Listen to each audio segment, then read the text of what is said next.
Billionaire dad finds poor hungry twins at a train station on New Year's Eve, and what he does is unbelievable. The clock in the living room showed 5 in the afternoon when Calder Blake realized he would be spending another New Year's Eve alone.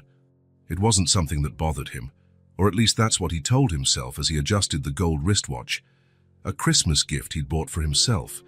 After all, loneliness and Calder Blake were old acquaintances. The mansion in Greenwich, Connecticut, was impeccable as always. The marble floors reflected the soft light pouring in through the floor-to-ceiling windows. The minimalist decor, chosen by an award-winning interior designer, created an atmosphere that architecture magazines would love to photograph. Everything there cost a fortune, from the contemporary art pieces to the imported doorknobs. Nothing was missing in that house, except for life. Sahivi would like these Belgian chocolates, he thought as he put a golden box away in the pantry. His 5-year-old daughter had a sweet tooth that he rarely indulged when she still lived there. Now, 6 months after the separation, he wondered if Amanda, his ex-wife, still maintained the same strict rules about sugar. Probably not. Her new husband, a chef from Boston, seemed much more relaxed about everything. Calder poured himself a 30-year-old whiskey, sipped it slowly, and watched the garden through the window. The grey sky promised snow for later. A typical December 31st in the American Northeast, cold, melancholic and silent, exactly what his life had become. Video calls with Ivy had become less frequent in recent weeks. The girl was excited about her new school, new friends, and especially her stepfather, who made animal-shaped pancakes for breakfast. How could he compete with that? He could barely operate the toaster without burning the bread. His phone vibrated. A message from his personal assistant, reminding him of the invitation to a New Year's Eve party at a partner's house. Elegant, exclusive, full of important people, and absolutely the last thing he wanted to do that night. Calder replied with a simple, "I won't be able to attend," and turned off the device. He didn't need elaborate excuses. When you have billions in the bank, people accept a no without much questioning. The sound of his footsteps echoed through the empty rooms as he walked aimlessly through the house. He stopped in front of Ivy's room, untouched since she left. The toys organized on the shelves, the bed made with the unicorn blanket, the children's books lined up, everything preserved like a small museum of memories. He closed the door, unable to stay there for long. The walls of the mansion seemed to close in on him, suffocating him with the weight of the silence. He needed to get out. A walk, he decided. Just to clear my head. He put on his most discreet coat, still visibly expensive to any keen observer, slipped on boots suitable for the cold, and went out into the frigid afternoon air. The snow was beginning to fall in light flakes, dancing in the air before touching the ground. Calder was not a man for aimless walks. His entire life had been built on clear objectives, calculated strategies, and measurable returns. Even his daily exercise was timed and monitored by state-of-the-art devices, but today he just walked, with no direction, letting his feet take him far away from the empty mansion. The streets of the wealthy neighborhood were deserted. Everyone was preparing for elaborate parties or last-minute trips to exotic destinations. Through the illuminated windows, he glimpsed families gathered, children running, tables being set, fragments of lives that seemed to belong to a completely different universe than his. Without realizing it, Calder wandered away from the exclusive residential area and reached a busier part of the city. Shops still open, people hurrying with last-minute shopping bags, Christmas music that lingered from the speakers. Normal life went on, oblivious to the emptiness he carried.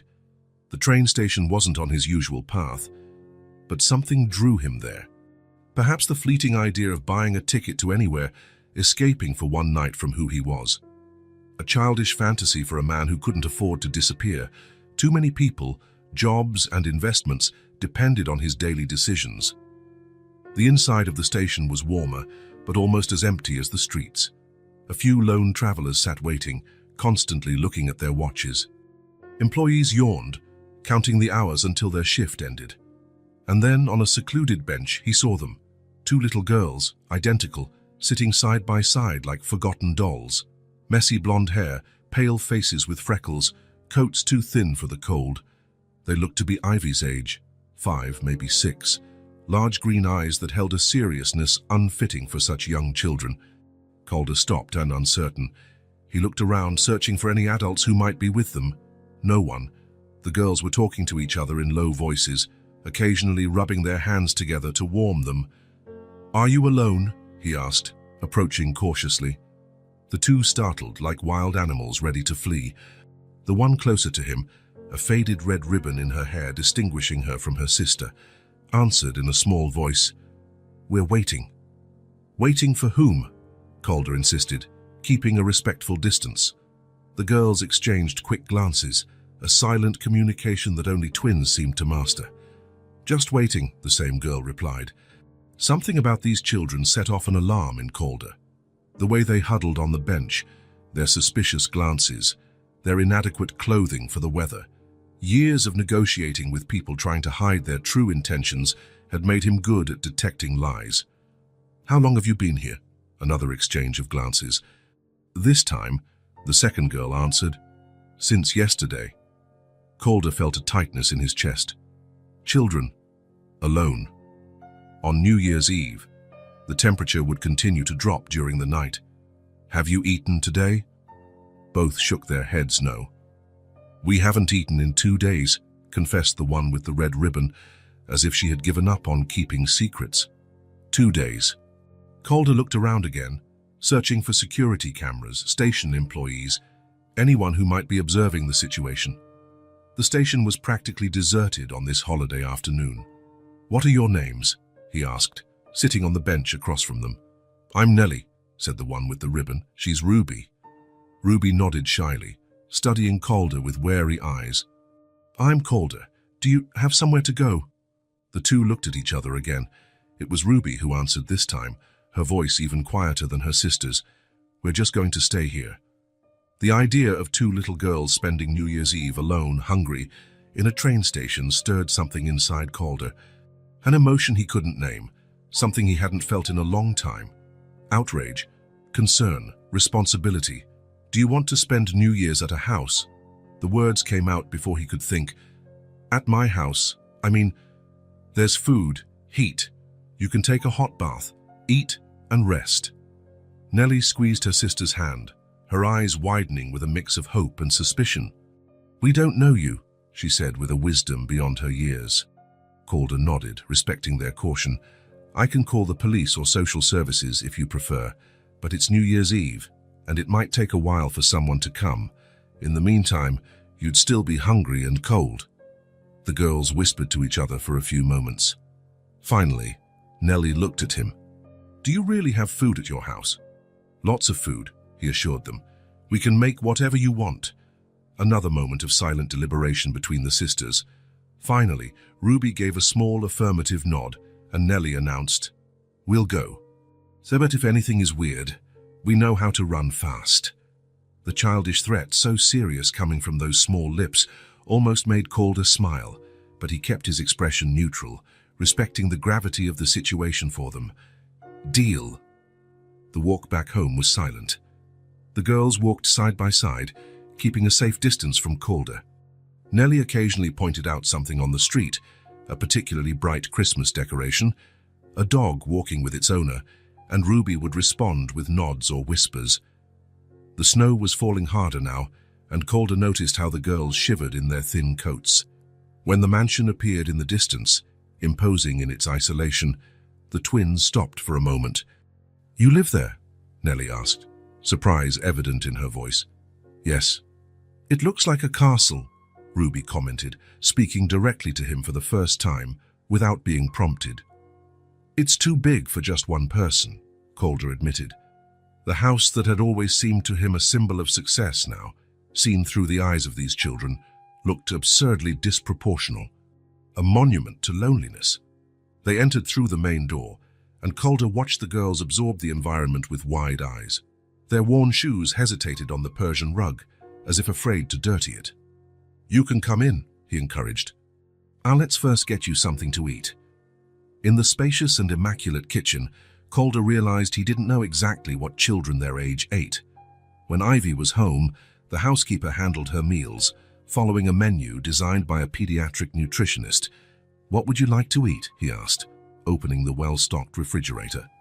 Nellie and Ruby looked at each other, apparently as lost as he was with so many options. "Anything," Nellie finally answered. Calder began to take items from the refrigerator and pantry: pasta, sauces, fruits, juices, bread, pies. An impromptu feast began to take shape on the marble countertop. "Do you like hot chocolate?" he asked, remembering how Ivy loved the drink on cold days. Their eyes lit up in response, and Calder felt an unexpected satisfaction. As he prepared the chocolate, he watched the girls timidly approach the food, as if they still couldn't believe they could touch it. "You can help yourselves," he said.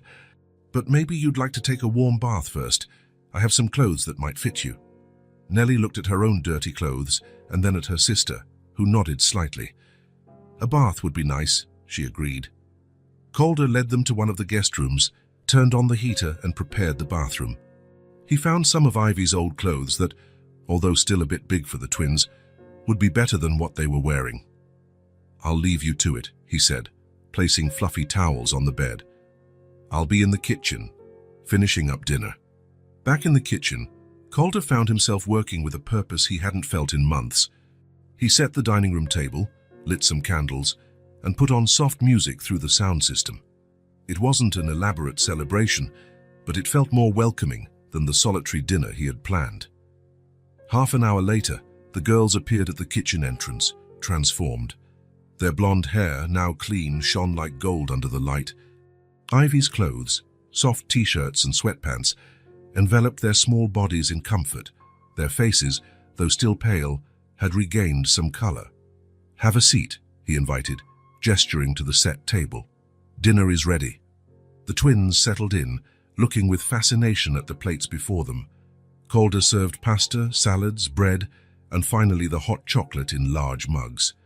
He watched with a strange satisfaction as they ate, first cautiously, then with evident pleasure. It was during dessert, generous slices of apple pie with ice cream, that Nellie looked at him with renewed curiosity. "Do you have a daughter?" she asked, pointing to the clothes they were wearing. The question hit Calder like a soft punch to the gut. So many emotions contained in that simple question. "I do," he replied after a moment, "but she lives with her mother, in another city." Nellie nodded, as if she perfectly understood the complexities of adult life. "Is she our age?" "Yes, 5 years old," Calder confirmed. "Her name is Ivy." "Ivy is a pretty name," commented Ruby, surprising him again by speaking spontaneously. "Thank you," Calder smiled. "Nellie and Ruby are pretty names too." A comfortable silence fell over the table as they finished dessert. Calder watched the girls, feeling something strange grow inside him, something warm and unsettling. There were people at his table, voices in his house. He no longer felt like a ghost wandering through empty rooms. Later, after settling the girls in the guest room, Calder stood in the dark hallway. The house was no longer empty.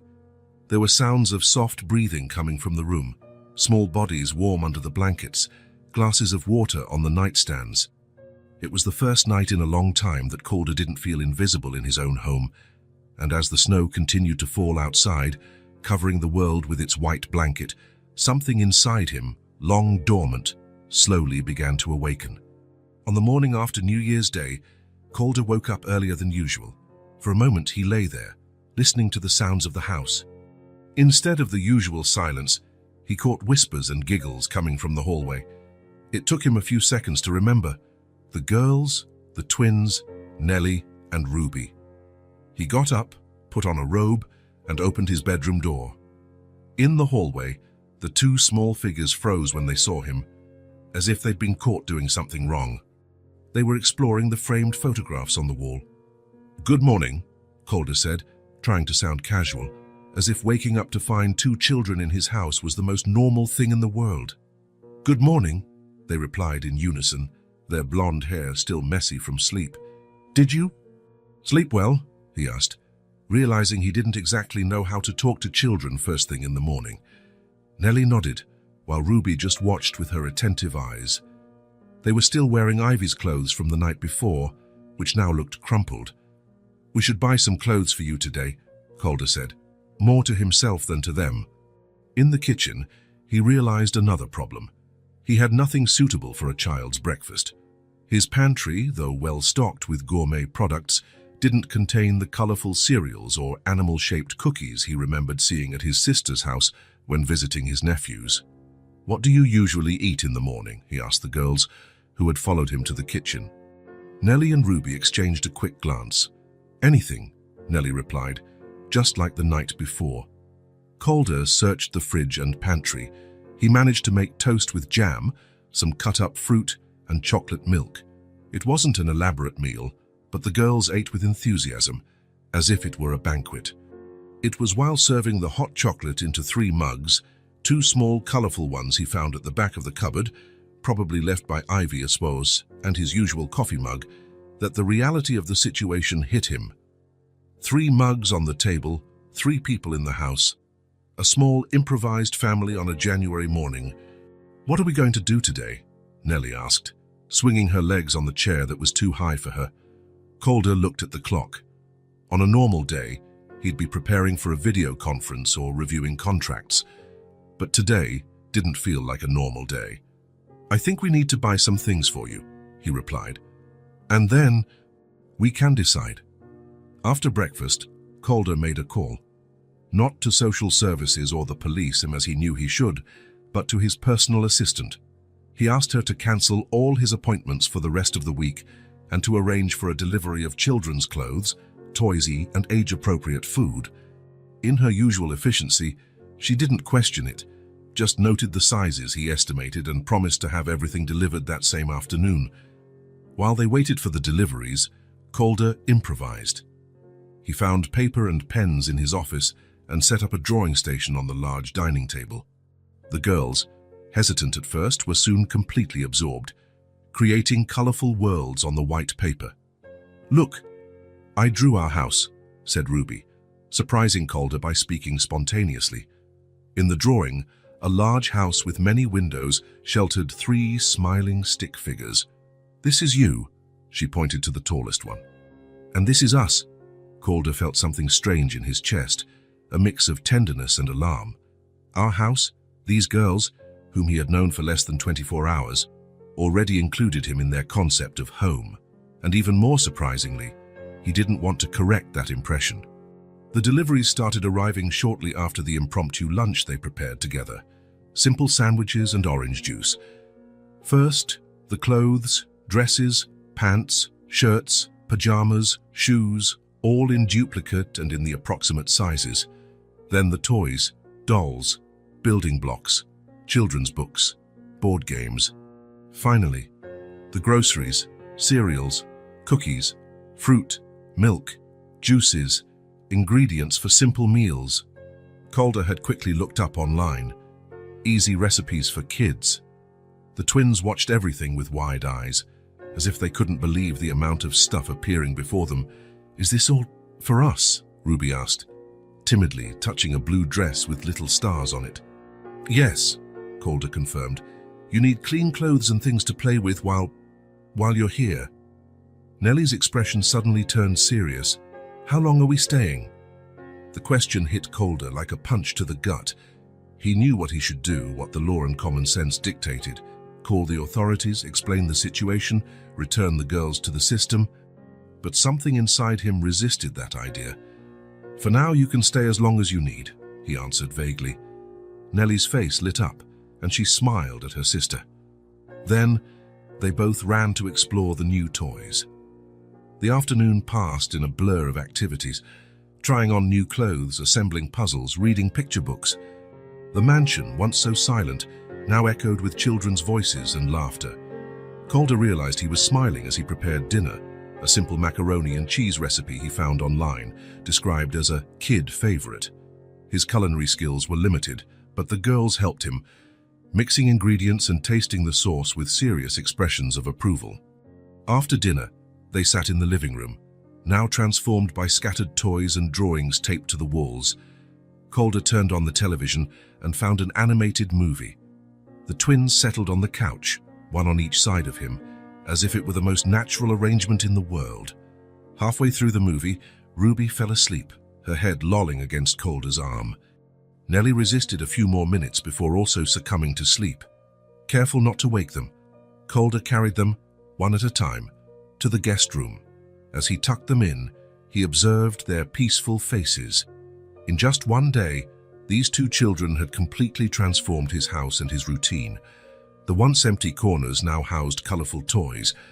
The fridge, once occupied only by sophisticated foods and expensive drinks, now held milk, yogurts, and juice boxes. The white, impersonal walls were coming alive with children's drawings. Back in the living room, Calder began to pick up the scattered toys.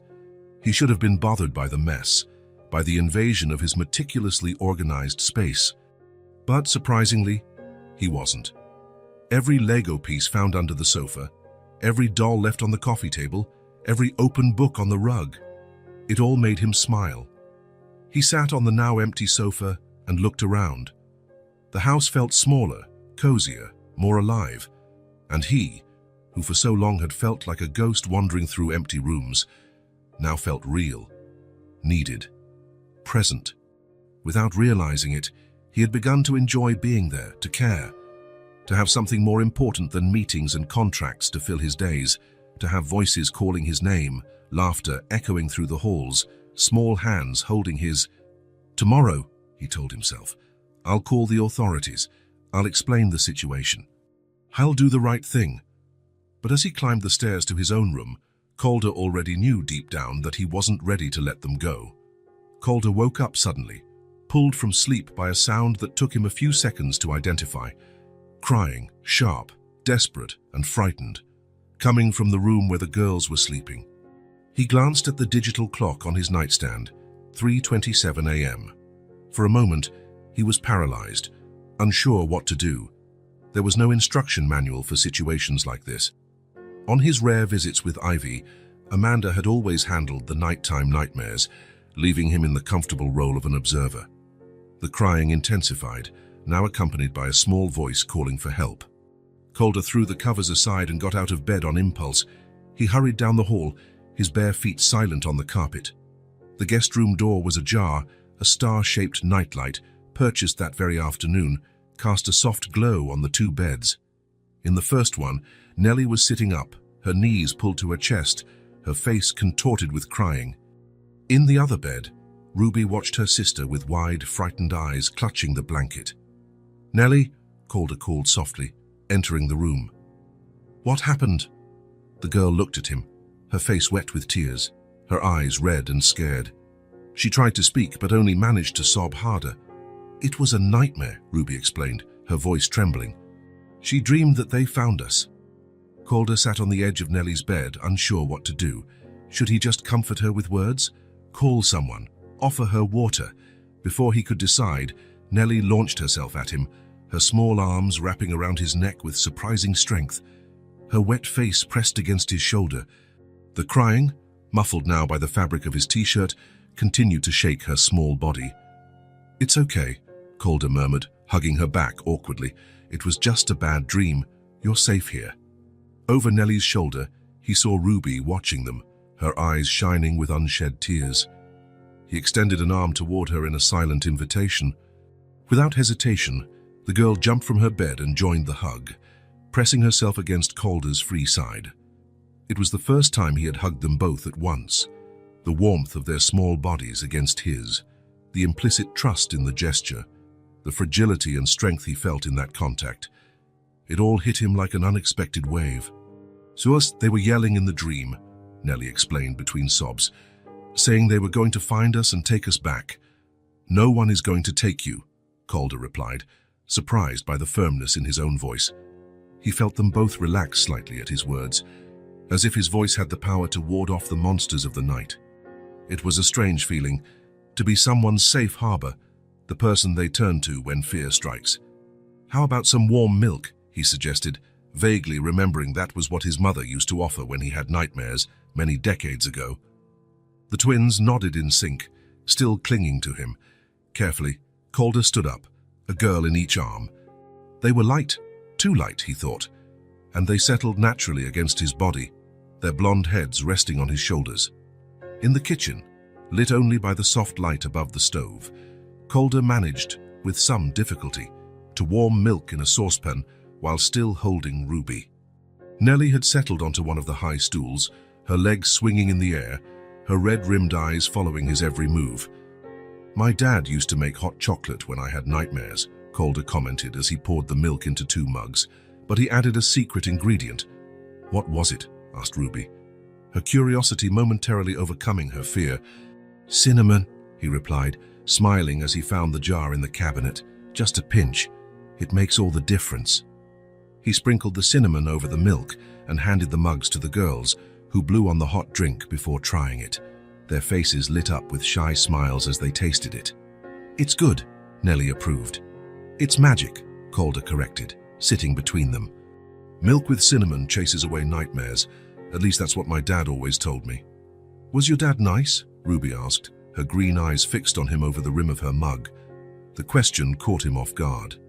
"Yes, when he was home," he answered honestly. "He traveled a lot for work, but when he was with me, he was attentive."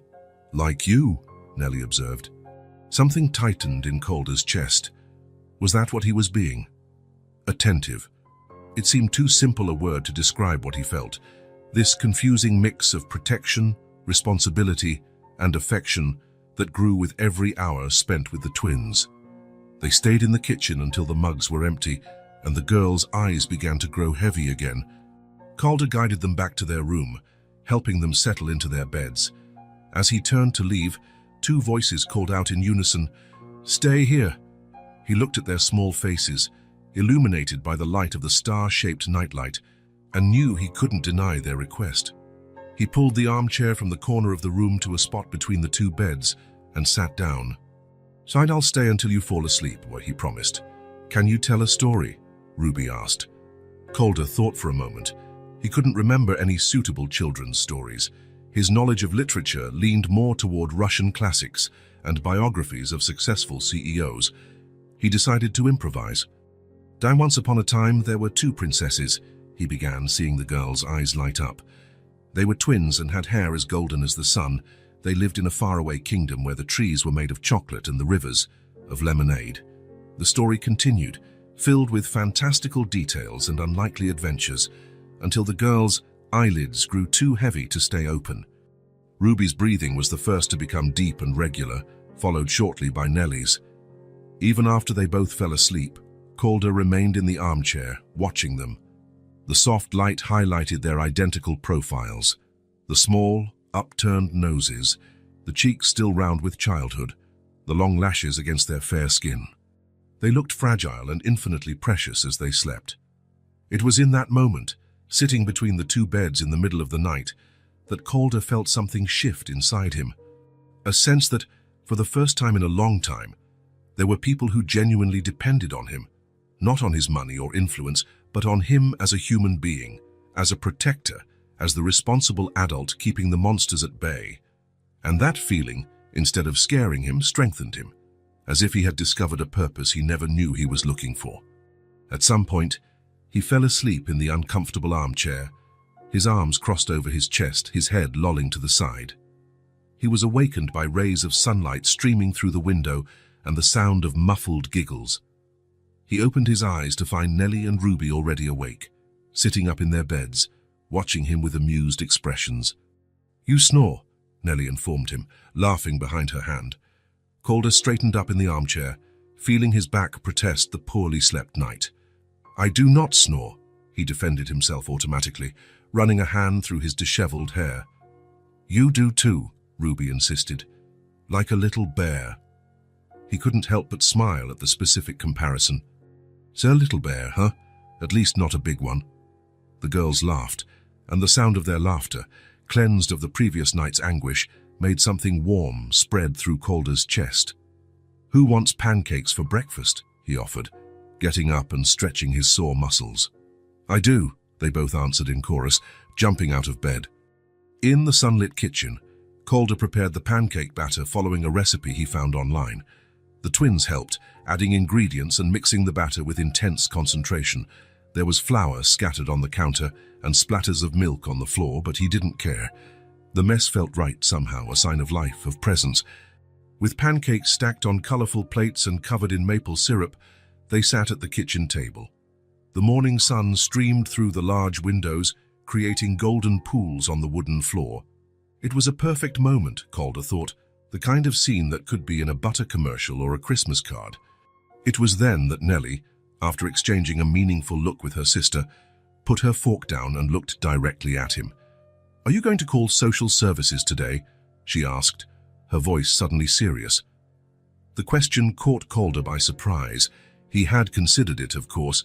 It was the proper procedure, the legal path. 2 children who were apparently abandoned or had run away needed to be reported to the authorities. "Why don't you tell me where you came from?" he suggested gently. That would help decide what to do. The twins exchanged another look, a silent conversation happening between them. It was Ruby who spoke first, her normally soft voice almost a whisper. "We lived with Mr. and Mrs. Landry. They're our foster parents, but they don't really want us." "Just the money the government gives them," Nellie completed, her eyes fixed on the table. Calder felt a pit in his stomach. "What do you mean?" "They get money to take care of us," Nellie explained, "but they spend it all on beer and cigarettes." "And they're never home," Ruby added. "It's only their older son, Tyler, but he drinks a lot too and gets angry." The picture the girls painted was disturbing. Calder kept his expression neutral, not wanting to scare them with his growing outrage. "At their house, did you have enough food?" he asked, trying to keep his voice calm. Nellie shook her head. "Sometimes, when the social worker was visiting. On other days, we ate whatever was left in the fridge, or nothing." "And at school?" Calder pressed. "Didn't you get meals there?" "We don't go to school," Ruby replied. "Mrs. Landry said we would start next year." 5 years old, not in school, with irregular meals and neglectful caregivers. Anger began to simmer inside Calder, but he kept it under control. He didn't want the girls to think he was angry with them. "And how did you run away?" he asked, pushing his plate aside, his appetite completely gone. "It was at their Christmas party," Nellie explained. "Everyone was drinking, loud music. No one noticed when we left through the back door." "We took a bus," Ruby continued. "It's how we had saved some coins we found around the house. And then another bus," Nellie added, "until we got to the big city, far away from them." "How long were you alone before I found you?" Calder asked, imagining the 2 little girls navigating the public transport system by themselves, hiding, looking for shelter. 3 days, I think," Nellie answered. "We slept in the stations. We ate what we could with the money we had." Calder closed his eyes for a moment, trying to control the mix of emotions flooding him. Anger at the adults who had neglected these children, admiration for the girls, courage and resilience, sadness for what they had endured in their short lives. "If you call social services, they'll send us back," Nellie said, her voice trembling slightly. "Or to another place just like it." Ruby reached her small hand across the table, touching Calder's. "This is the first place where we feel like we exist," she said, her intense green eyes fixed on his. "Like we're real people." The words hit Calder like a physical blow. Real people. 5-year-old children shouldn't have to articulate such a profound and devastating concept. They shouldn't know what it feels like to not be real, visible, existent. "You are real people," he stated forcefully, holding Ruby's hand and extending his other to Nellie. "And you are important, very important." The twins looked at him with a mix of hope and fear, as if they didn't dare to believe what they were hearing. "Can we stay with you?" Nellie asked, her voice barely audible. "Please." "We'll be good," Ruby quickly promised. "We won't be any trouble. And we can help with cleaning," Nellie added. "So we know how to wash dishes and sweep." Calder's heart ached hearing those offers. 5-year-olds promising domestic labor in exchange for basic shelter and affection. What had the world done to them? "You don't have to do any of that," he said, gently squeezing their small hands in his. "Children don't have to earn the right to be cared for. It's the adult's responsibility to take care of you, not the other way around."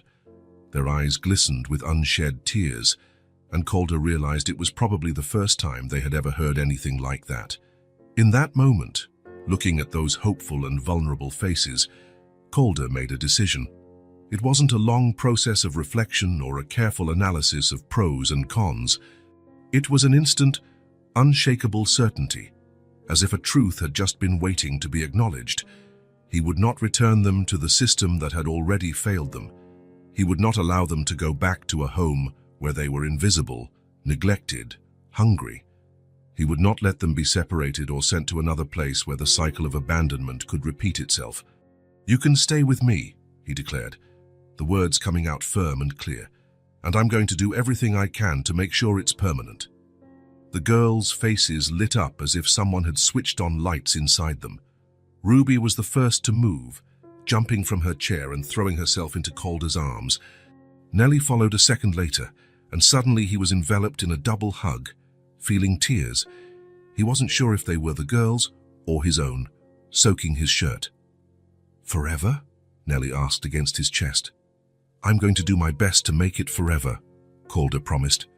And there, in the sunlit kitchen, with two children clinging to him as if he were their only anchor in the world, Calder Blake, the lonely billionaire, the man who had built an empire but failed to build a family, felt truly strong for the first time in his life, not with the strength of power or money, but with the strength that comes from being needed, from being the difference between fear and safety, between hunger and fullness, between invisibility and existence.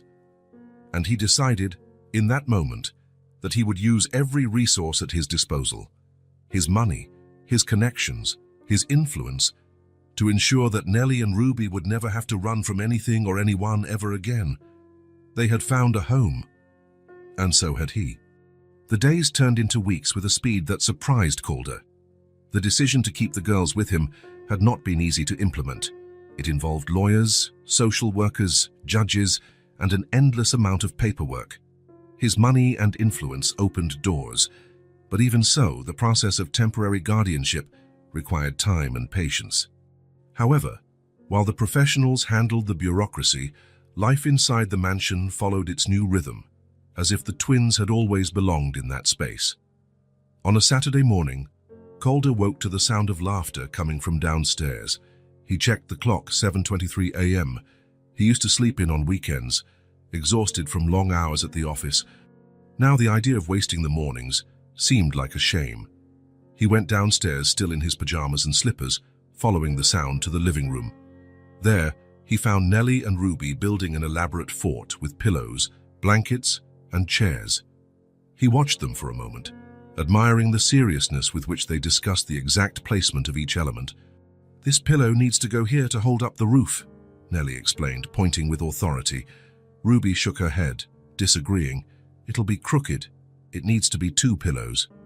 "That looks like a complex engineering project," Calder commented, making them both turn around. "We're building a castle," Ruby explained, her eyes shining. "To protect us from the dragons," Nellie completed, as if it were obvious. Calder feigned a look of concern.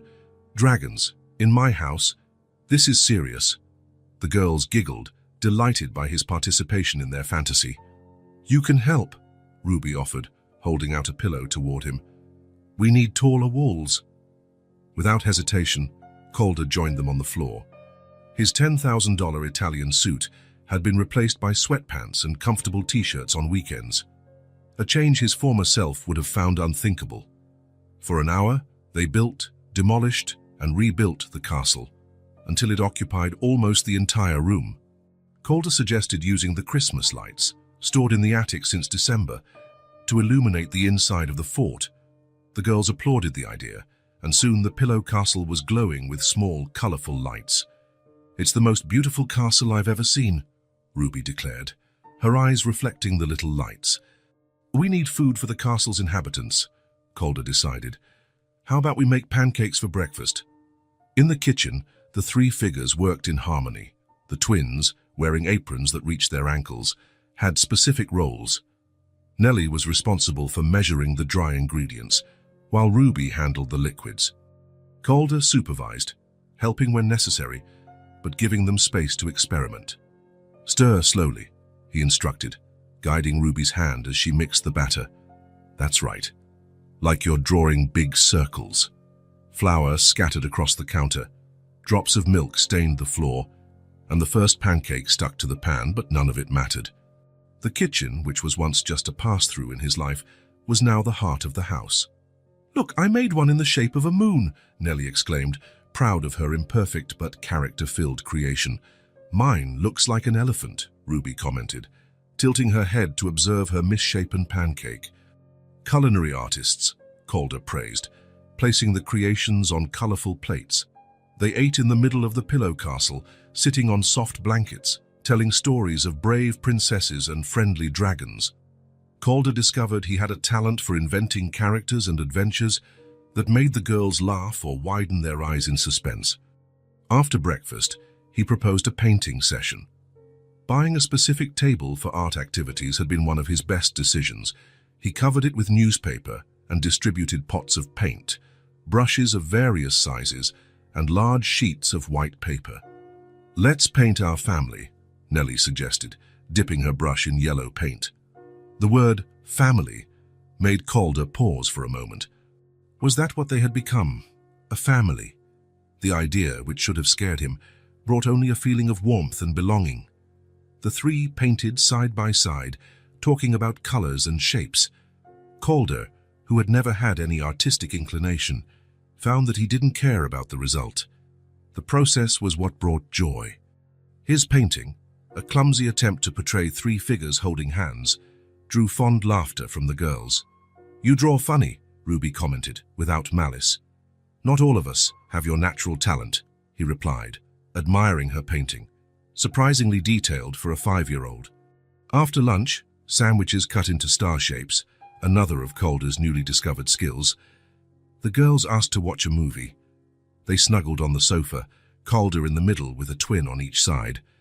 An animated movie about a superhero family filled the screen, but he was more attentive to the girls' reactions, their synchronized laughter, their excited comments, the way they leaned forward during the thrilling parts. At some point, Ruby fell asleep against his arm, and Nellie soon followed. Calder remained motionless, serving as a pillow for both of them as the movie continued. He watched their relaxed faces in sleep, their scattered blonde hair, the soft freckles on their cheeks. 2 months ago, his house was an empty, silent space.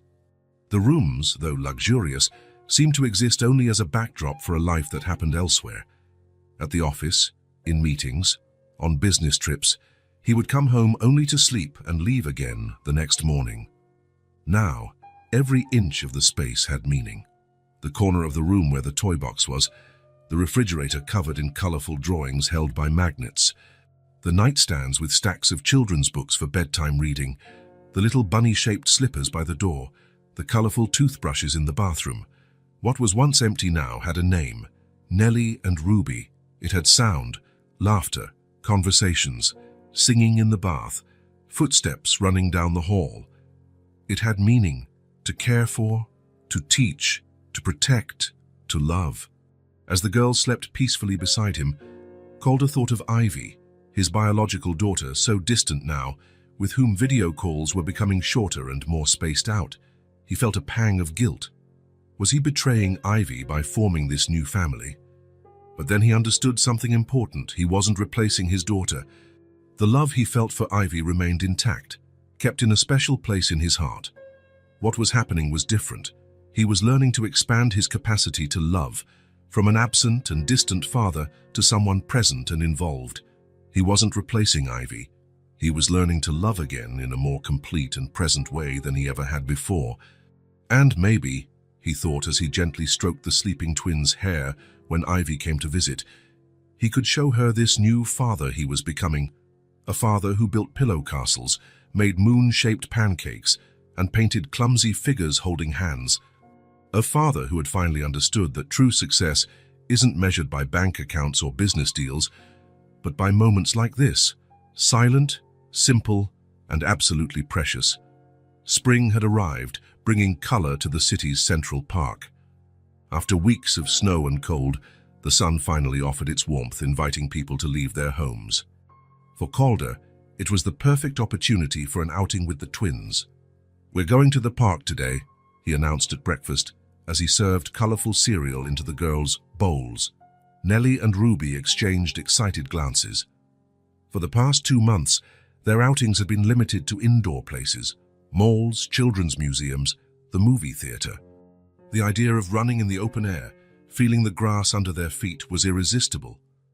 "Can we feed the ducks?" asked Ruby, her green eyes shining with anticipation. "And go on the swings," added Nellie, nearly jumping in her chair. Calder smiled. "All of that and more. We can even have a picnic." The morning was spent in excited preparations. Calder, who once delegated even the simplest tasks to assistants, now found himself cutting sandwiches into perfect triangles and ensuring each water bottle had the right name written on it with a colored marker. The girls helped in their own way, Ruby carefully selecting toys, Nellie insisting on checking that everyone had sunscreen and hats. The Central Park was busy, but not crowded.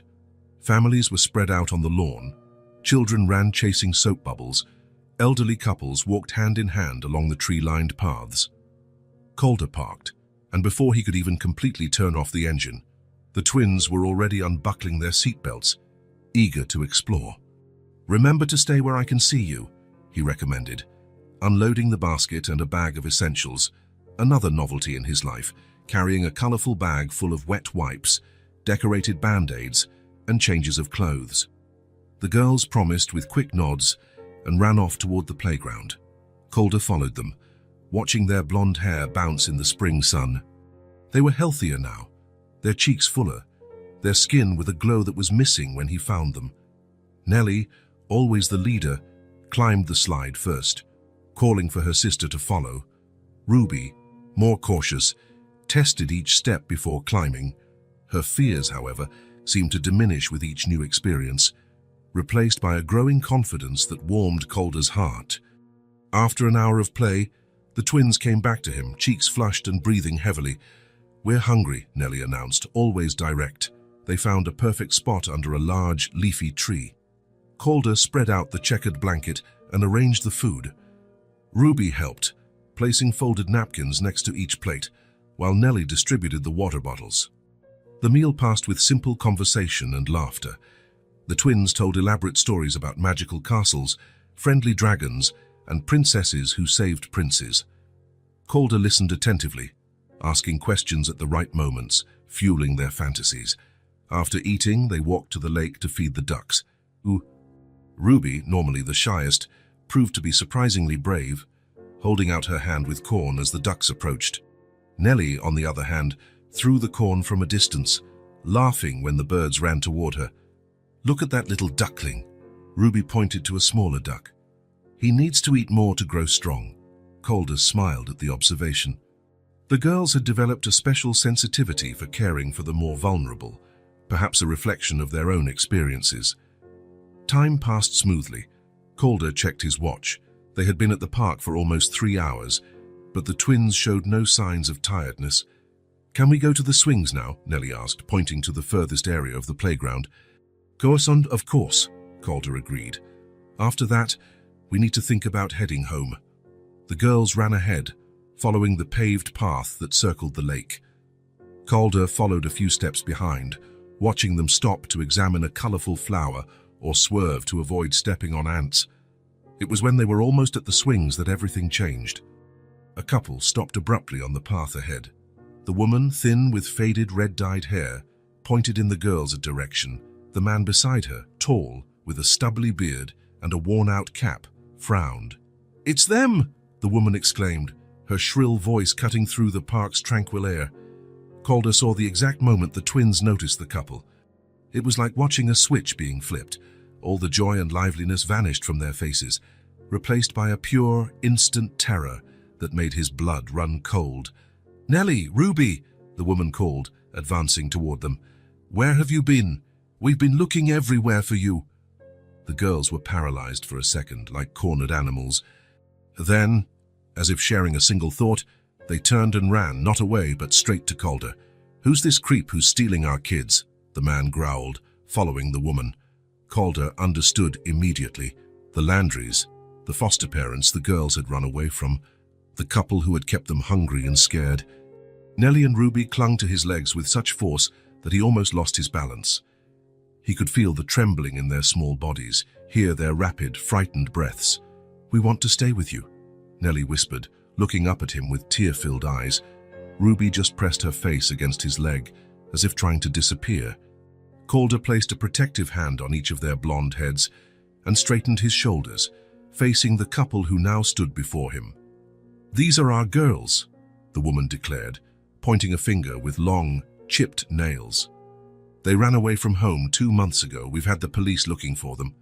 "Is that so?" Calder replied, his voice calm but firm.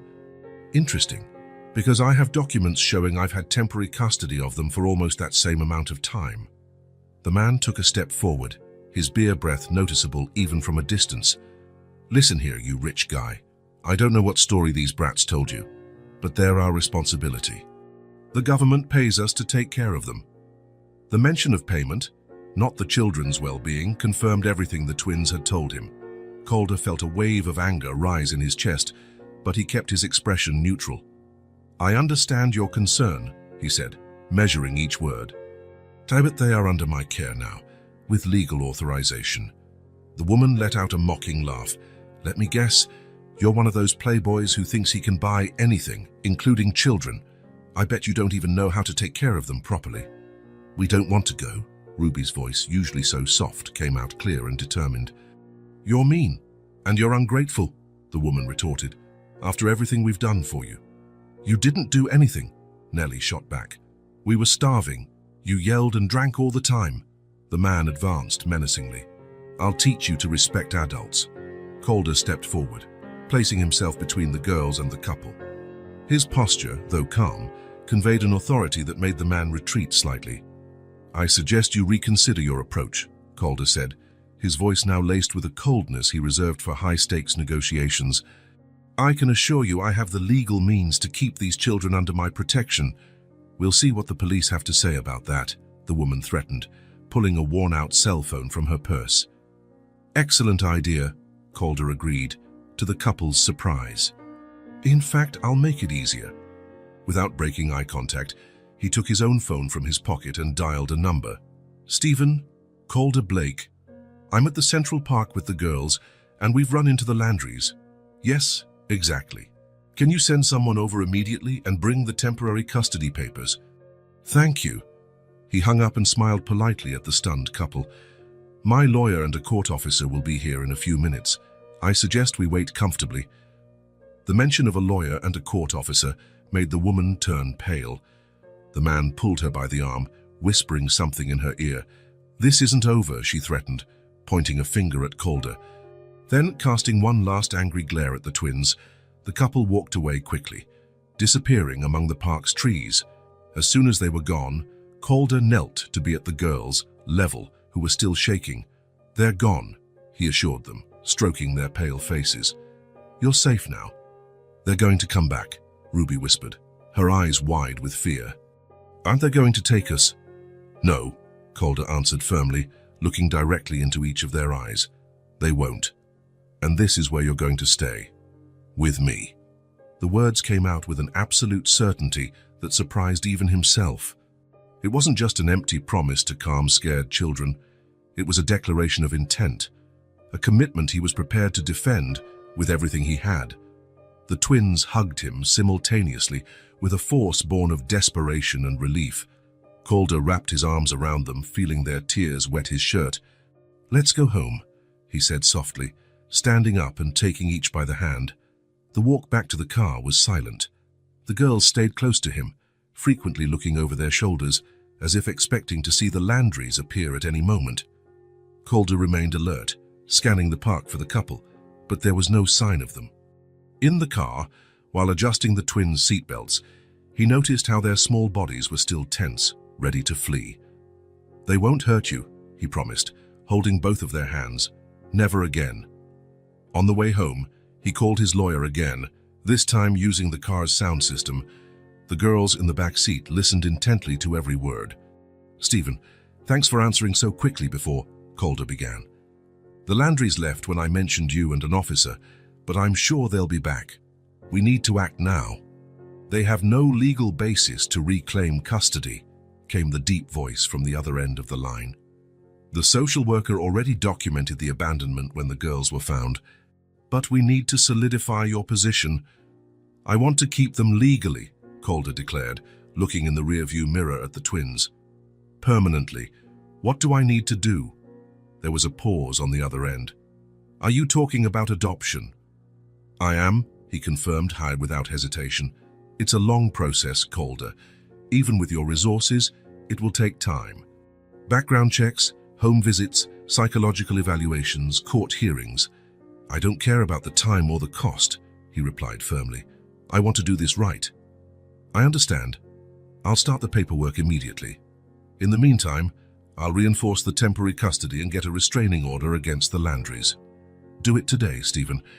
Use any resources necessary. Consider it done. And Calder, it's good to see you fighting for something like this. The call ended, and a thoughtful silence filled the car. In the back seat, Nellie and Ruby looked at each other, processing what they had heard. What's adoption? Ruby finally asked, her small voice barely audible over the sound of the engine. Calder took a deep breath, choosing his words carefully. It's when someone officially decides to be the parent of a child they didn't give birth to. It's a legal commitment and, more importantly, a commitment of the heart. You want to be our dad, for real? Nellie asked, hope and fear mixed in her voice. Calder met their eyes in the rearview mirror. Yes, for real. Forever, if you want me to. The smile that lit up the twins' faces was like the sunrise after the longest night. Back at the mansion, Calder spent the rest of the day rearranging his schedule, making calls, preparing for the legal battle ahead. The girls stayed close, as if fearing that if they moved away, the promise of safety might vanish. As night fell, while the twins finally slept after many stories and assurances of safety, Calder sat in his office, on his computer screen, endless lists of adoption requirements. In his mind, a single certainty: he would do anything to keep his promise. Because those two girls, whom fate had placed in his path on a cold New Year's night, had filled a void he didn't even know existed. And now, he was determined to fight for them, with his heart and with all the resources he had. The road would be long and undoubtedly full of obstacles. But looking at the photograph that now adorned his desk, him and the smiling twins on a snowy day, Calder Blake knew that this was the most important fight of his life, and it was one he could not, would not lose. The day dawned grey and rainy, as if the sky shared the anxiety Calder felt. After 3 months of preparation, reports, psychological evaluations, and countless meetings with lawyers, the day of the hearing had finally arrived. Are we going to win? Nellie asked, as Calder adjusted the blue ribbon in her blonde hair. The twins were dressed identically, navy blue dresses, black patent leather shoes, ribbons in their hair. They looked like little students on their way to school, not children about to have their future decided by strangers. We'll do our best, Calder replied, trying to sound confident despite the knot in his stomach. The judge wants what's best for you. And that's staying with you, Ruby stated with a simplicity that made Calder's heart ache. The family court was less intimidating than the courtrooms shown in movies. No jury, no large audience, just a moderately sized room with the judge's bench, tables for the lawyers, and a few rows of benches for the interested parties and witnesses. Stephen D. Calder's lawyer was waiting at the entrance. His usually impassive face showed signs of tension, a reminder that, despite all the resources and preparation, nothing was guaranteed. The Landrys are already here, he informed in a low voice. With their own lawyer. Calder nodded, lightly squeezing the girls' hands. They had practiced what the hearing would be like, explained that they would see their former foster parents, but that they would be safe the entire time. Still, he felt their small fingers tense in his grip. When they entered the courtroom, Calder immediately saw the Landrys sitting on the opposite side. Mrs. Landry had traded her faded red hair for a more discreet brown, and both wore distinctly new clothes, an obvious attempt to appear respectable for the court. Nellie and Ruby moved closer to Calder upon seeing the couple, their small bodies pressed against his legs, just like at the park. He gently guided them to their seats, whispering words of encouragement. "All rise," the bailiff announced as the judge entered, a middle-aged man with a serious expression and attentive eyes. The hearing began with legal formalities. Judge Holloway explained the purpose of the session: to determine the permanent custody of the minors Nellie and Ruby Landry. Then, he invited the lawyers to present their opening statements.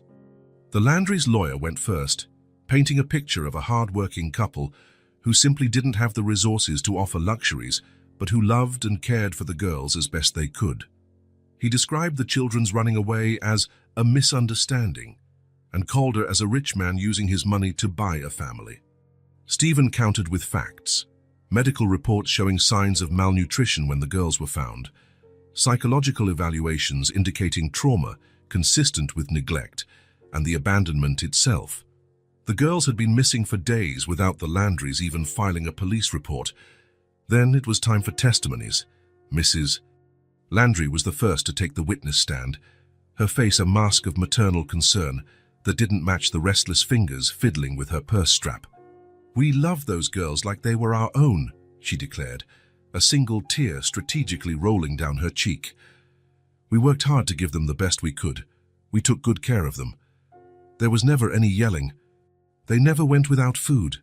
Her husband nodded emphatically from his seat, as if every word were the gospel truth. "And why did the girls run away, Mrs. Landry?" Stephen asked during the cross-examination. "They were always difficult," she replied, glancing quickly at the twins. "They make up stories, you know. They have very active imaginations." Nellie squeezed Calder's hand so tightly he could feel her little nails in his skin. Ruby had lowered her head, as if she wanted to disappear. Mr. Landry followed with a similar testimony: vague denials, veiled accusations against the girls, and a portrayal of himself as a tireless worker who only wanted the best for his little girls. Then, to everyone's surprise, Stephen called a witness who was not on the original list: Mrs. Eleanor Jenkins, a white-haired woman with a dignified posture who walked with the aid of a cane. "Mrs. Jenkins, you were the Landry's neighbor, correct?" Stephen asked after the initial formalities. "I still am," the elderly woman confirmed. "I've lived in the house next door for 32 years. "And you knew Nellie and Ruby?" The woman smiled briefly in the girls' off direction. "Of course I did. Beautiful girls, too polite for their age, if you ask me." "Too polite?" "The way children get when they're in constant fear of adults," she clarified, her voice gaining firmness. "So always saying, 'Oh, please,' and 'no, excuse me,' like they were walking on eggshells." "Did you interact with them frequently?" "More than I should have had to," she replied, casting a stern look toward the Landrys. "I fed them myself more than once. They'd come to my door when the cupboard was bare. I heard constant fighting from that house, yelling, breaking bottles. Those girls lived in fear." The Landrys' lawyer objected, claiming the testimony was based on impressions, not facts. The judge allowed Mrs. Jenkins to continue, but asked her to stick to what she had directly witnessed. "Facts," the old woman repeated, her indignation evident. "Oh, the fact is those children showed up at my door with empty stomachs, while the government money went to beer and betting. The fact is I saw them shivering in the cold because they didn't have proper coats in the winter. The fact is when they disappeared, the Landrys didn't come asking if I'd seen them until 2 days later, and they seemed more worried about the government check stopping than about their well-being." A heavy silence fell over the room after Mrs. Jenkins' testimony. The Landrys seemed restless in their seats, avoiding direct eye contact with the judge. Finally, it was Calder's turn. As he sat on the witness stand, he felt the weight of the moment. It wasn't just his future at stake, but that of 2 children who had trusted him when they had no one else. In a firm voice, he recounted how he had found the girls, the state they were in, and how they had completely transformed his life and his home. "Before them, I lived in an empty mansion. I had professional success, but I came home to a place with no life, no purpose beyond work," he confessed. "Nellie and Ruby brought light, noise, mess, and love. I learned to make animal-shaped pancakes, to build pillow forts, to understand the difference between a friendly dragon and a mean dragon in bedtime stories." A small smile appeared on the judge's face. "I'm not saying I'm perfect," Calder continued. "I'm learning to be a father every day, but I love those girls as if they've been mine from the very beginning. And I will do anything, anything to ensure they have the safety, the affection and the opportunities they deserve. After the testimonies, the judge called for a 30-minute recess to review the evidence. The wait was agonizing. Calder and Nellie and Ruby waited in a small side room, the girls drawing in notepads Stephen had provided, Calder alternating between nervous pacing and trying to appear calm so as not to scare them. When they returned to the courtroom, Judge Holloway maintained a neutral expression as everyone settled. Then he looked directly at the twins. "Nellie and Ruby," he called gently, "would you like to say anything before I make my decision?" The girls looked at each other, that silent communication Calder knew so well. It was Nellie who stood up first, pulling her sister by the hand. "We just want to stay with Calder," she said simply. "He takes real care of us," Ruby nodded, adding in her soft voice, "and we love him." The words, so simple and direct, brought tears to Calder's eyes. The judge nodded gravely, thanked the girls, and then announced his decision. "Based on the evidence presented and in the best interests of the children, I grant provisional custody of Nellie and Ruby to Mr. Calder Blake, with the recommendation that the adoption process proceed as normal."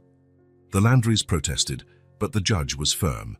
"Furthermore, I am issuing a restraining order, prohibiting the Landrys from coming within 500 yards of the children or Mr. Blake." Leaving the courthouse, under a sky now brightened by a shy sun breaking through the clouds, Ruby tugged on the sleeve of Calder's jacket. "Is it forever now?" she asked, her green eyes fixed on his, searching for the truth that only children can see. Calder knelt, getting down to their level. "We still have a few steps ahead of us," he explained honestly. "But yes, Ruby, now it's forever." The twins smiled, and in that moment, under the sun that was finally overcoming the rain, Calder knew he had found the true meaning of family. The spring sun streamed through the kitchen windows, creating golden pools on the wooden floor. Calder watched the pancakes in the pan, waiting for the exact moment the edges began to brown before flipping them. Beside him, Ruby carefully counted the drops of vanilla extract falling into the cake batter that Nellie was mixing in a large bowl. "Is this good?" Nellie asked, lifting the whisk to show the batter's consistency. Calder leaned in to assess it. "Perfect. Now we can put it in the pan." It was an ordinary Sunday, the first Sunday after the official adoption, finalized on Friday with the signing of the last documents. 8 months after finding 2 hungry little girls in a train station, Calder Blake was officially a father.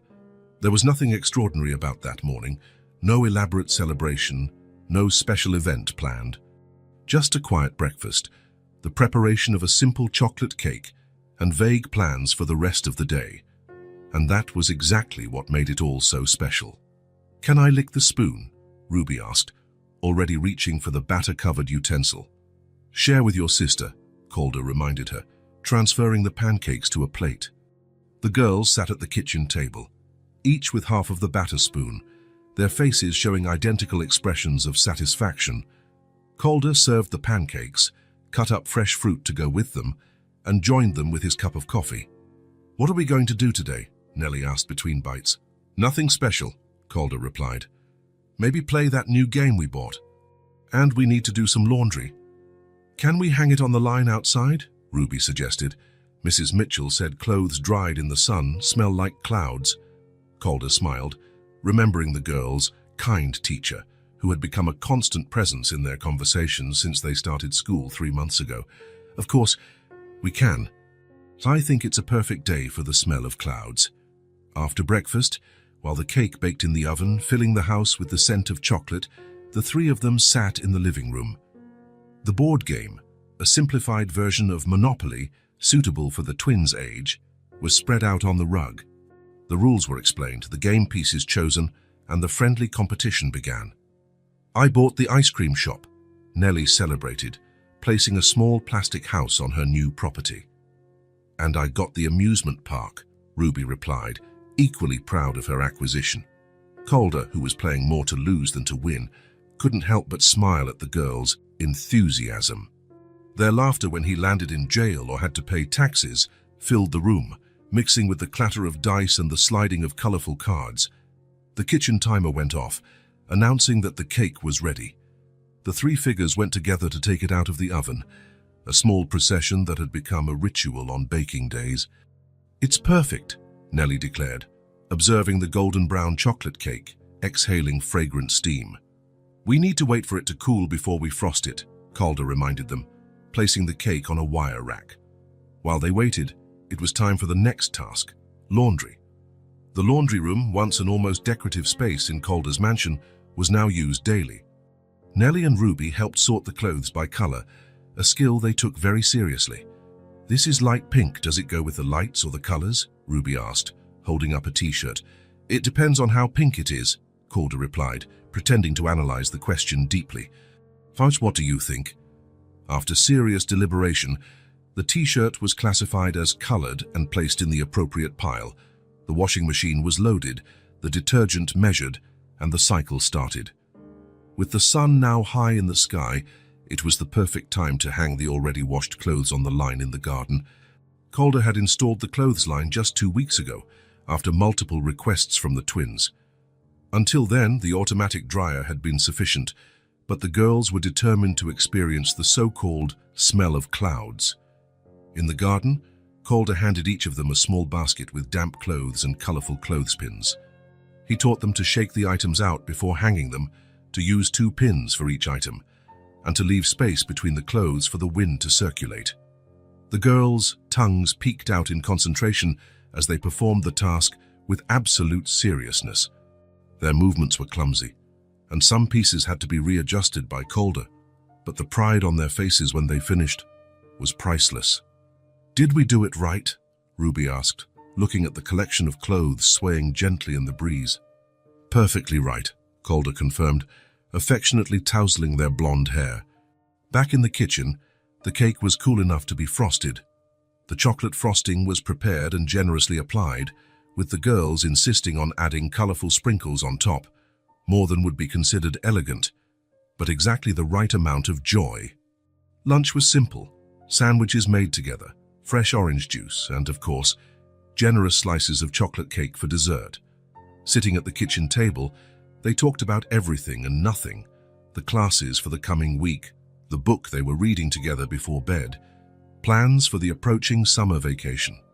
After lunch, in the quiet that follows a satisfying meal, Calder watched the girls draw at the living room table. The afternoon sun streamed through the large windows, illuminating their blonde hair. All around, the house that was once just an empty shell now overflowed with life. Drawings on the walls, toys in the corners, books stacked on tables, colorful clothes swaying in the garden. Through the window, he could see the clothesline with clothes dancing in the breeze. In the kitchen, the scent of chocolate cake still lingered. In the living room, the board game waited, ready to be resumed. And there, before him, 2 little girls who called him Dad were drawing, quietly humming a song learned at school. It was an ordinary Sunday, a Sunday like any other, and yet extraordinary in its simplicity, in its completeness. This is it," Calder thought, feeling a deep sense of peace settle in his chest. "This is home." Calder had been staring at the phone in his hand for almost 10 minutes. The numbers were already dialed, the contact for Amanda, his ex-wife, but his finger hesitated over the call button. Video calls with Ivy had become increasingly rare in recent months, replaced by brief, distant conversations. Guilt weighed on his shoulders, absorbed in the new dynamic with the twins. He had allowed the relationship with his biological daughter to fade even more. Nellie and Ruby knew about Ivy, of course. They had seen pictures, heard stories, even asked when they would meet her. Their curiosity about Calder's other daughter grew every day. "You have to call Dad," Nellie had said the night before, with the surprising wisdom of her 5 years. "Otherwise, how will we ever meet our sister?" That word, sister, had been the catalyst. With a deep sigh, Calder finally pressed the call button. "Calder." Amanda's voice sounded surprised on the other end of the line. "Is there a problem?" "No, no problem," he hurried to reply. "Actually, I was wondering if Ivy could spend a weekend here with me. It's been a while since we've seen each other in person." There was a moment of silence, and Calder could almost feel Amanda's hesitation. "I heard you. Adopted children," she finally said. Yes, he confirmed. 2 girls, twins, Nellie and Ruby. Ivy mentioned something about it on our last video call. She seems curious. I'd like for her to meet them, Calder said, feeling the vulnerability in his own voice. They're the same age. I think they could get along. Another silence, longer this time.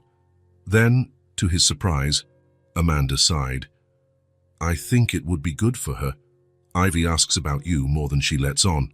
And I'm happy you found something that seems to be doing you good, Calder. They arranged the details. Amanda would bring Ivy the following weekend. Calder hung up the phone feeling a mix of relief and anxiety. When he turned around, he was met by 2 pairs of green eyes watching him intently from the office doorway. Is she coming? Ruby asked, almost whispering. Yes, he confirmed with a smile. Ivy is coming to visit us next weekend. The following days were filled with preparations. The twins insisted on making everything perfect for Ivy's arrival. They cleaned their toys, organized the guest room where she would sleep, and even made welcome drawings to hang on the door. What if she doesn't like us? Ruby asked the night before the visit as Calder tucked her in. She's going to love you, he assured her, though he felt the same apprehension. Just give her some time, okay? Ivy can be a little shy at first. On Saturday morning, the mansion was a mix of excitement and nervousness. The twins had chosen their favorite outfits, matching dresses, 1 blue and 1 green, but in the same style. Calder checked for the 10th time that everything was in order. Ivy's room prepared, the fridge stocked with her favorite snacks, the games she liked set out in the living room. When the doorbell rang at 10 a.m. sharp, everyone froze for a moment. They're here, Calder announced, trying to keep his voice steady. Let's go. Nellie and Ruby positioned themselves strategically behind him, holding onto his legs as he opened the door. Amanda was there, as elegant and composed as ever, with a hand on Ivy's shoulder. The girl had grown since Calder had last seen her in person, almost 6 months ago. Her brown hair was longer, and her eyes, so much like his own, watched him with a mixture of longing and uncertainty. Hi, Princess, he said, kneeling to be at her level. Ivy hesitated for only a second before running into his arms. Dad! The hug lasted for several seconds, Calder taking in the childish scent of his daughter's hair, the texture of her wool cardigan, the warmth of her small body against his. When they finally separated, Ivy looked curiously at the 2 figures partially hidden behind her father. You must be Ivy, said Nellie, stepping forward with her characteristic confidence. I'm Nellie, and this is my sister, Ruby. Ruby offered a shy wave, her large eyes studying the newcomer with interest. You really are twins, Ivy observed, looking from one to the other. How do I tell you apart? I talk more, Nellie explained simply, and Ruby draws better. Calder and Amanda exchanged a look over the children's heads, a moment of mutual understanding they hadn't shared in a long time. I'll leave you to it then, Amanda said, after quickly running through the usual instructions. Allergy medication or bedtime or dietary restrictions. When the door closed, the 4 of them stood in the entrance hall, a momentary silence hanging over them. Want to see our room? Nellie offered, breaking the ice. We have a unicorn collection. Ivy's face lit up. Unicorns? I collect them too. And just like that, as only children can, the initial barrier began to crumble. The 3 girls went up the stairs, with Ivy in the middle, already discussing the colors and special powers of their favorite unicorns. Calder followed them, keeping a respectful distance. He watched from the doorway as the twins proudly showed Ivy their room, the toys as the books, the paintings on the wall. This used to be my room, Ivy commented, looking around. Calder felt a pang in his chest, fearing a negative reaction, but then Ivy smiled. It looks nicer now. It has more fun stuff. The next few hours passed in a blur of activities. The girls, initially separated by a subtle barrier of shyness, gradually grew closer. They played house, drew together at the large table in the living room, and explored the garden in search of magical treasures, colorful stones, interesting leaves, and the occasional fascinating insect. During lunch, Calder watched in wonder as the 3 chatted animatedly, as if they had always known each other. Ivy told them about her school in Boston, about the dog her stepfather had adopted, and about the ballet classes she took. "You know how to dance ballet?"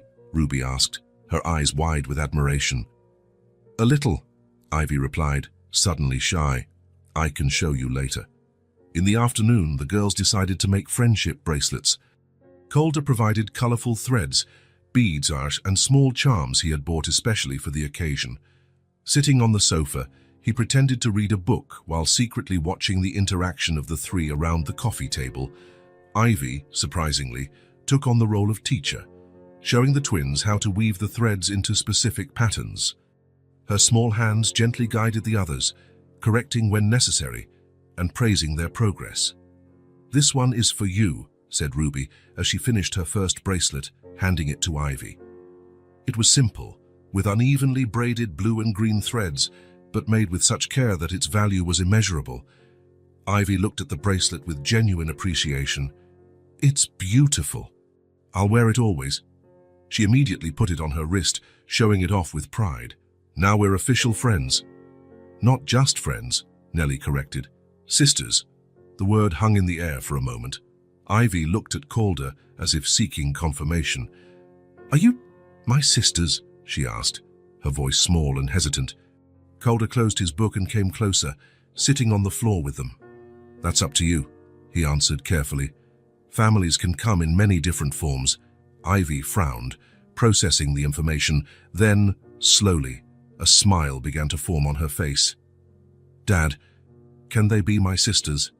"For real?" The question, so sincere and hopeful, made something tighten in Calder's chest. He looked at the three faces turned toward him, Ivy with her eager expression, Nellie practically vibrating with anticipation, Ruby with big, hopeful eyes. "If you want them to be, they already are," he replied, feeling emotion choke his voice. The three girls exchanged glances, as if sealing a silent pact. Then, simultaneously, they threw themselves onto Calder in a group hug that almost knocked him over. The rest of the day passed in a harmony Calder had never imagined possible. The girls talked, laughed, occasionally argued about game rules, only to make up minutes later. They were children being children, without the weight of the circumstances that had brought them together, without the shadows of the past. In the evening, after a noisy dinner of homemade pizza they made together, Calder suggested a photo session. "We need to capture this moment," he explained, arranging the girls on the sofa. He set up the camera on a tripod, adjusted the timer, and ran to position himself behind the sofa, one hand on Ivy's shoulder, the other on Ruby's, with Nellie in the middle. "Say family," he instructed. "Family," the three shouted in unison, bright smiles lighting up their faces. On Sunday afternoon, while Ivy was showing the twins how to make an origami star, Calder slipped away to his office. He connected the camera to his computer, selected the best photo from the impromptu session, and sent it to print on a digital frame he had ordered weeks before but had never had the courage to use. When the print was ready, he stood for a few minutes looking at the image. There they were, him in the center, with Ivy, Nellie, and Ruby hugged around him, all smiling as if nothing else in the world mattered at that moment. And really, nothing did. With the frame in his hands, he returned to the living room where the girls were still playing. Without a word, he went to the main wall, a space that had always remained empty, despite decorators and suggestions over the years. With precise movements, he hung the picture right in the center. The girls stopped their playing, watching him with curiosity. "Is that our family now?" Ruby asked, coming closer to see the photo better. Calder nodded, a lump forming in his throat. "Yes, it is." Ivy joined them, looking at the picture with an expression of contentment Calder hadn't seen on her face in a long time. "Now the house has everything again," she declared, "even a picture of everyone." Nellie and Ruby stood beside Ivy, all three contemplating the photograph as if it were a precious treasure. Calder stood a step back, observing the living picture. His three daughters, so different yet so connected. When Amanda came to pick up Ivy at the end of the afternoon, the farewell was marked by tight hugs, promises of frequent calls, and plans for the next visit. Ivy clung to Nellie and Ruby as if she didn't want to leave them, and the twins reciprocated with equal intensity. "I'll be back soon," Ivy promised before getting into her mother's car, Ruby's bracelet still firmly on her wrist. As the car drove away, with Ivy waving from the back window, Calder felt a peace he hadn't experienced in years. The twins held his hands, one on each side, waving until the vehicle disappeared around the bend.